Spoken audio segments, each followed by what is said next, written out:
10ನೇ ತರಗತಿಯಲ್ಲಿ ಅನುತ್ತೀರ್ಣರಾಗಿ ಈಗ ಪರೀಕ್ಷೆ 2ನೇ ಬಾರಿಗೆ ಹಾಜರಾಗುತ್ತಿರುವ ವಿದ್ಯಾರ್ಥಿಗಳಿಗೆ ವಿಶೇಷ ಕಲಿಕಾ ಕೇಂದ್ರಗಳ ಮೂಲಕ ಉಚಿತ ಸನ್ನಿವಾಸ ತರಬೇತಿ ಕಾರ್ಯಕ್ರಮಕ್ಕೆ ಮಳವಳ್ಳಿ ಪಟ್ಟಣದಲ್ಲಿ ಚಾಲನೆ ನೀಡಲಾಯಿತು. ಕ್ಷೇತ್ರ ಶಿಕ್ಷಣಾಧಿಕಾರಿಗಳ ಕಾರ್ಯಾಲಯ, ಶಾಲಾ ಶಿಕ್ಷಣ ಇಲಾಖೆ, ಸಮಾಜ ಕಲ್ಯಾಣ ಇಲಾಖೆ ಹಾಗೂ ಹಿಂದುಳಿದ ವರ್ಗ ಮತ್ತು ಅಲ್ಪಸಂಖ್ಯಾತರ ಕಲ್ಯಾಣ ಇಲಾಖೆ ಇವರ ಸಂಯುಕ್ತಾಶ್ರಯದಲ್ಲಿ ಆಯೋಜನೆಗೊಂಡಿರುವ ಶಿಬಿರಕ್ಕೆ ಗುರುವಾರ ಪಟ್ಟಣದ ಬಾಯ್ಸ್ ಹೋಮ್ ಶಾಲಾ ಆವರಣದಲ್ಲಿ ನಡೆದ ಕಾರ್ಯಕ್ರಮದಲ್ಲಿ ಚಾಲನೆ ನೀಡಲಾಯಿತು. ಕಾರ್ಯಕ್ರಮವನ್ನು ಉದ್ಘಾಟಿಸಿ ಮಾತನಾಡಿದ ತಾಲೂಕು ಪಂಚಾಯಿತಿ ಇಒ ಶ್ರೀನಿವಾಸ್ ರವರು ಪರೀಕ್ಷೆಯಲ್ಲಿ ಒಮ್ಮೆ ಅನುತ್ತೀರ್ಣವಾದರೆ ಎಲ್ಲವೂ ಮುಗಿದು ಹೋಯಿತು ಎಂಬ ನಿರಾಶಾಭಾವ ಹೊಂದದೆ ಸೋಲನ್ನೇ ಗೆಲುವಿನ ಮೆಟ್ಟಿಲನ್ನಾಗಿಸಿಕೊಂಡು ಛಲ ಹಾಗೂ ಕಠಿಣ ಪರಿಶ್ರಮದಿಂದ ಮರು ಪ್ರಯತ್ನ ನಡೆಸಿ ಉತ್ತೀರ್ಣರಾಗುವ ಮೂಲಕ ಪೋಷಕರು, ಶಿಕ್ಷಕರು ಹಾಗೂ ತಾಲೂಕಿಗೆ ಉತ್ತಮ ಹೆಸರು ತರುವಂತೆ ವಿದ್ಯಾರ್ಥಿಗಳಿಗೆ ಕರೆ ನೀಡಿದರು. ಪ್ರಾಸ್ತಾವಿಕವಾಗಿ ಮಾತನಾಡಿದ ಕ್ಷೇತ್ರ ಶಿಕ್ಷಣಾಧಿಕಾರಿ ವಿಇ ಉಮಾ ಅವರು, ಈ ವರ್ಷದ ಎಸ್ಎಸ್ಎಲ್ಸಿ ಪರೀಕ್ಷೆಯಲ್ಲಿ ತಾಲೂಕಿಗೆ ಗುಣಾತ್ಮಕ ಫಲಿತಾಂಶ ಬಂದಿದೆ. ಯಾರಾದರೂ 938 ವಿದ್ಯಾರ್ಥಿಗಳು ಅನುತ್ತೀರ್ಣರಾಗಿರುವುದು ಬೇಸರದ ಸಂಗತಿ ಎಂದು ವಿಷಾದ ವ್ಯಕ್ತಪಡಿಸಿದರು. ತಾಲೂಕಿನ ಎಲ್ಲ ವಿದ್ಯಾರ್ಥಿಗಳು ತೇರ್ಗಡೆ ಹೊಂದಬೇಕೆಂಬುದು ನಮ್ಮ ಗುರಿಯಾಗಿದ್ದು, ಈ ಒಂದು ಅವಕಾಶವನ್ನು ಪ್ರತಿಯೊಬ್ಬ ವಿದ್ಯಾರ್ಥಿಯು ಸದುಪಯೋಗ ಪಡಿಸಿಕೊಂಡು ಹೆಚ್ಚಿನ ಶ್ರಮವಹಿಸಿ ಪರೀಕ್ಷೆ ಎದುರಿಸಿ ತೇರ್ಗಡೆ ಹೊಂದಿದರೆ ಉತ್ತಮ ಎಂದು ತಿಳಿಸಿದರು. ಬಿಆರ್ಪಿ ಶ್ರೀನಿವಾಸ್, ಅಕ್ಷರ ದಾಸೋಹ ಸಹಾಯಕ ನಿರ್ದೇಶಕ ಮಹಾದೇವ್, ಪ್ರೌಢಶಾಲಾ ಶಾಲೆಗಳ ಮುಖ್ಯ ಶಿಕ್ಷಕರ ಸಂಘದ ಜಿಲ್ಲಾಧ್ಯಕ್ಷ ಪುಟ್ಟರಾಜು, ತಾಲೂಕು ಅಧ್ಯಕ್ಷ ಗುರುಸ್ವಾಮಿ, ಕಾರ್ಯಕ್ರಮದ ಸಂಯೋಜಕರು ಆದ ಇಸಿಒ ದಯಾನಂದ್ ಮತ್ತಿತರರು ಈ ವೇಳೆ ಹಾಜರಿದ್ದರು. ಕಳೆದ 2024-25ನೇ ಸಾಲಿನಲ್ಲಿ ಪರೀಕ್ಷೆ 1ರಲ್ಲಿ 938 ವಿದ್ಯಾರ್ಥಿಗಳು ಅನುತ್ತೀರ್ಣರಾಗಿದ್ದಾರೆ. ಆ ಅನುತ್ತೀರ್ಣತೆಗೆ ವಿವಿಧ ಕಾರಣಗಳಿರ್ಬೋದು. ಕೆಲವು ಮಕ್ಕಳು ಕೇವಲ ಒಂದು ಸಬ್ಜೆಕ್ಟ್ ಅಲ್ಲಿ 1 ನಂಬರ್ 2 ನಂಬರ್ ಇಂದ ಅನುತ್ತೀರ್ಣರಾಗಿರ್ತಕ್ಕಂಥದ್ದುಂಟು. ಸೊ ಈ ನಿಟ್ಟಿನಲ್ಲಿ 938 ವಿದ್ಯಾರ್ಥಿಗಳು ಅನುತ್ತೀರ್ಣರಾಗಿದ್ದಾರೆ. ಅಷ್ಟು ವಿದ್ಯಾರ್ಥಿಗಳಿಗೆ ನಮಗೆ ಫಲಿತಾಂಶ ಬಂದ ಮೇ 2ನೇ ತಾರೀಕಿನ ನಂತರ ಮೇ 5ರಿಂದನೇ ಆಯಾ ಶಾಲೆಗಳಲ್ಲಿ ತರಗತಿಗಳು ನಡೀತಾ ಇದೆ. ಇದರ ಒಟ್ಟಿಗೆ ಕಳೆದ ವರ್ಷ ನಮ್ಮಲ್ಲಿ ಬಿಇಒ ಅವರಾಗಿರ್ತಕ್ಕಂಥ ಶ್ರೀಯುತ ಚಂದ್ರ ಪಾಟೀಲ್ ರವರು ಎಕ್ಸಾಮ್ 3ನೇ ಪರೀಕ್ಷೆಯಲ್ಲಿ 500 ಮಕ್ಕಳಿಗೆ ಈ ತರದ ಸನ್ನಿವಾಸ ತರಗತಿಗಳನ್ನು ನಡೆಸಿ 122 ವಿದ್ಯಾರ್ಥಿಗಳು ಅಲ್ಲಿ ಉತ್ತೀರ್ಣತೆಯನ್ನ ಕಂಡುಕೊಂಡಿದ್ರು.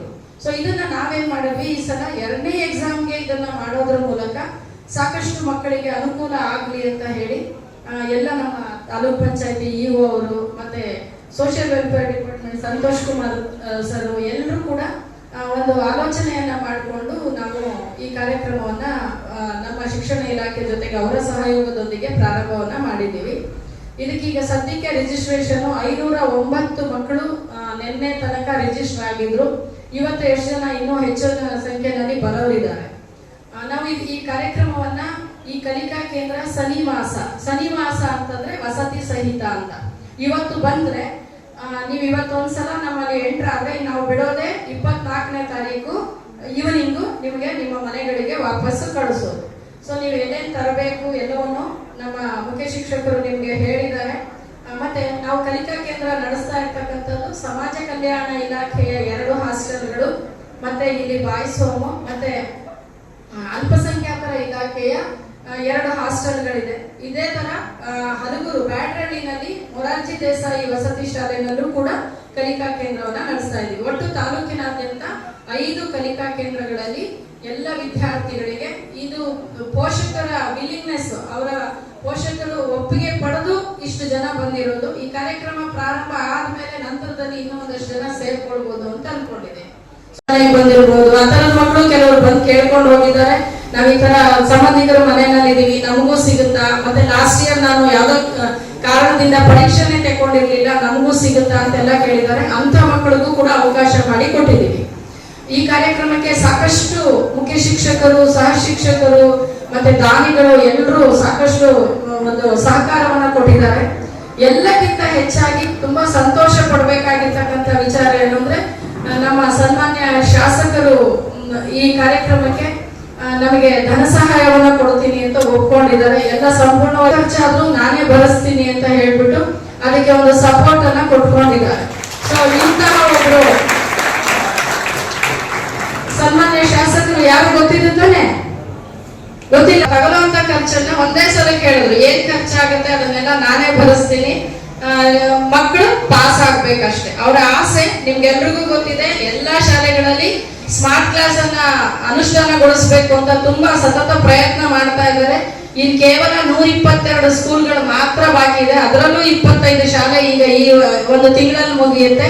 ಇನ್ನು 100 ಶಾಲೆಗಳಿಗೆ ಅವರು ಸ್ಮಾರ್ಟ್ ಕ್ಲಾಸ್ ವ್ಯವಸ್ಥೆ ಮಾಡಿದ್ರೆ ಅಲ್ಲಿಗೆ ಅವರ ಕನಸು ಏನಿದೆ ಅದು ಈಡೇರುತ್ತೆ. ಅದರ ಜೊತೆಗೆ ಎಲ್ಲ ಶಾಲೆಗಳು ಏನು ನಾವು ಆಕರ್ಷಣೀಯವಾಗಿ ನೋಡ್ತಾ ಇರ್ತಕ್ಕಂಥ ಖಾಸಗಿ ಶಾಲೆಗಳು ಹೇಗಿದೆಯೋ ಅದೇ ರೀತಿಯ ಕಟ್ಟಡಗಳು, ಸೌಲಭ್ಯಗಳು ಎಲ್ಲ, ಮತ್ತೆ ಜೊತೆಗೆ ಶಿಕ್ಷಕರಿಗೆ ತರಬೇತಿಗಳನ್ನ ಕೊಡಿಸೋದಕ್ಕೂ ಒಂದು ಆಕ್ಷನ್ ಪ್ಲಾನ್ ಅನ್ನ ರೆಡಿ ಮಾಡಿಸಿದ್ದಾರೆ. ಆ ಕಾರ್ಯ ಕೂಡ 25 ಕೋಟಿ ಅನುದಾನದ ವೆಚ್ಚದಲ್ಲಿ ಈಗ ಪ್ರಾರಂಭ ಆಗ್ತಾ ಇದೆ. ಸೊ 20 ಶಾಲೆಗಳಿಗೆ 25 ಕೋಟಿ ರುಗಳನ್ನ ಅವರು ಈಗ ಅನುದಾನವನ್ನ ಕೊಡಿಸ್ತಾ ಇದ್ದಾರೆ.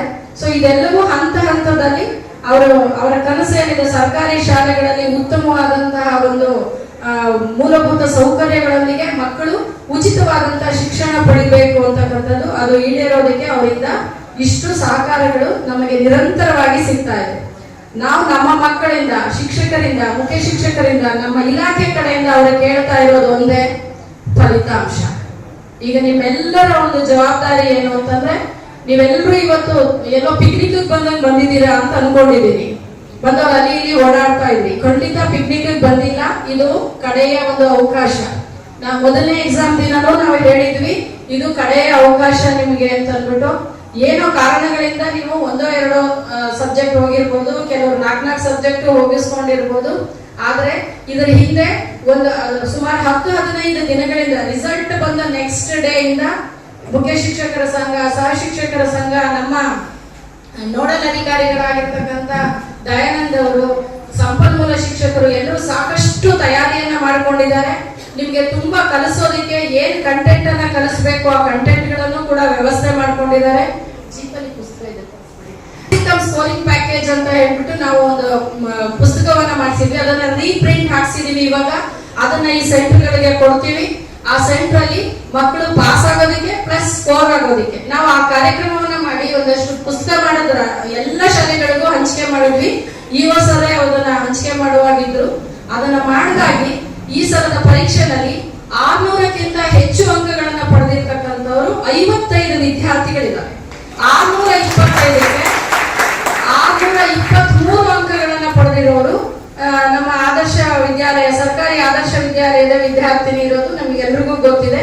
ಇಡೀ ಜಿಲ್ಲೆಯಲ್ಲಿ ಒಂದು ಕ್ವಾಲಿಟಿ ರಿಸಲ್ಟ್ ಕೊಟ್ಟಿರೋದು ಅಂದ್ರೆ ನಮ್ಮ ಮಳವಳ್ಳಿ ತಾಲೂಕಿನ ಮಕ್ಕಳು. ಅದಕ್ಕೆ ಪೂರಕವಾಗಿ ನಮ್ಮ ಶಿಕ್ಷಕರು, ಮುಖ್ಯ ಶಿಕ್ಷಕರು ಹಗಲು ರಾತ್ರಿ ತುಂಬಾ ಶ್ರಮ ಪಟ್ಟಿದ್ದಾರೆ. ಅದ್ರ ಬಗ್ಗೆ ಹೆಮ್ಮೆ ಇದೆ. ಈವನ್ ಇದು ಮಳವಳ್ಳಿ ತಾಲೂಕಿನಲ್ಲಿ ಕಳೆದ ವರ್ಷನೂ ಮಾಡಿದ್ವಿ, ಈ ವರ್ಷನೂ ಮಾಡ್ತಾ ಇದೀವಿ. ಕಳೆದ ವರ್ಷಕ್ಕಿಂತ ಈ ವರ್ಷ ಸ್ವಲ್ಪ ವಿಭಿನ್ನವಾಗಿರ್ಬೇಕು. ಇನ್ನು ಮಾತಾಡೋಕ್ಕೂ ಮುಂಚೆ ಒಂದು ಕಥೆಯನ್ನು ಹೇಳೋದ್ರ ಮೂಲಕ ಪ್ರಾರಂಭ ಮಾಡಬೇಕು ಅಂತ ಅನ್ಕೊಂಡಿದ್ದೀನಿ. ಒಂದು ಕಾಡಿನಲ್ಲಿ ಒಂದು ಬದುಕಿನಲ್ಲಿ ಭರವಸೆ. ಈ ಕಥೆನ ನಾನು ಯಾಕೆ ಹೇಳಿದೆ ಅಂದ್ರೆ, ನಮ್ಮ 10ನೇ ತರಗತಿಯ ವಿದ್ಯಾರ್ಥಿಗಳು ಒಂದು ಸಲ ಫೇಲ್ ಆದ ತಕ್ಷಣ ಅವ್ರಿಗೆ ಬರ್ತಕ್ಕಂಥ ಮಾತುಗಳನ್ನ ಹೇಳಿದೆ. ನಮ್ಮ ಅಪ್ಪ ಅಮ್ಮ ಕೂಡ ನನಗೆ ಗೌರವ ಕೊಡಲ್ಲ, ನನ್ನ ಸ್ನೇಹಿತರು ಕೂಡ ನನಗೆ ಗೌರವ ಕೊಡಲ್ಲ, ನನ್ನ ಸಮಾಜ ಕೂಡ ನನಗೆ ಗೌರವ ಕೊಡಲ್ಲ.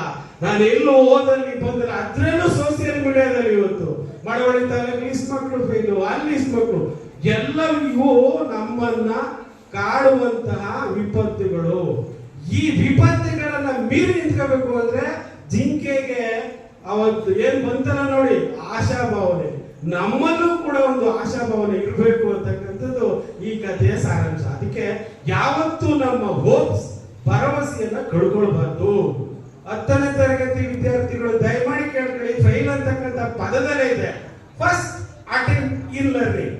ಫೇಲ್ ಅಂದ್ರೆ ಹೇಳಿ ಫಸ್ಟ್ ಅಟೆಂಪ್ಟ್ ಇನ್ ಲರ್ನಿಂಗ್. ಈ ಫಸ್ಟ್ ಅಟೆಂಪ್ಟ್ ಇನ್ ಲರ್ನಿಂಗ್ ಅಂತಂದ್ರೆ ಏನಪ್ಪಾ ಅಂದ್ರೆ, ನಾನು ಮಳವಳ್ಳಿ ತಾಲೂಕಿನಲ್ಲಿ ಒಂದು ಉದಾಹರಣೆಯನ್ನು ಹೇಳಕ್ ಇಷ್ಟಪಡ್ತೀನಿ. 10ನೇ ತರಗತಿಯಲ್ಲಿ ಫೇಲ್ ಆದಂತ ಒಬ್ಬ ವಿದ್ಯಾರ್ಥಿ ಸಹಜ. ಅಂತಕ್ಕಂಥದ್ದು ಮನುಷ್ಯನ ಅವಿಭಾಜ್ಯ ಅಂಗ. ಕೆಲವು ನಮ್ಮ ವಿದ್ಯಾರ್ಥಿಗಳು ಏನ್ ಮಾಡ್ತಾರೆ, ಫೇಲ್ ಅಯ್ಯೋ ಹಿಂಗಾಗ್ಬಿಡ್ತಲ್ಲ, ಅಯ್ಯೋ ಹಿಂಗಾಗ್ಬಿಡ್ತಲ್ಲ. ಅವ್ರ ಅನ್ನಕ್ಕಿಂತ ಅವ್ರ ಪೋಷಕರಿದ್ರಲ್ಲ, ಅಯ್ಯೋ ಹಿಂಗಾಗ್ಬಿಡ್ತು ಹಂಗಾಗ್ಬಿಡ್ತು. ದಯಮಾಡಿ ಯಾವತ್ತು ಫೇಲ್ಗೆ ಎದುರಬಾರ್ದು. ನಾವೆಲ್ಲರೂ ಓದಿದೀವಿ. ಐನ್ಸ್ಟೀನ್ ಗೊತ್ತಾ ನಿಮ್ಗೆ? Albert Einstein E = mc².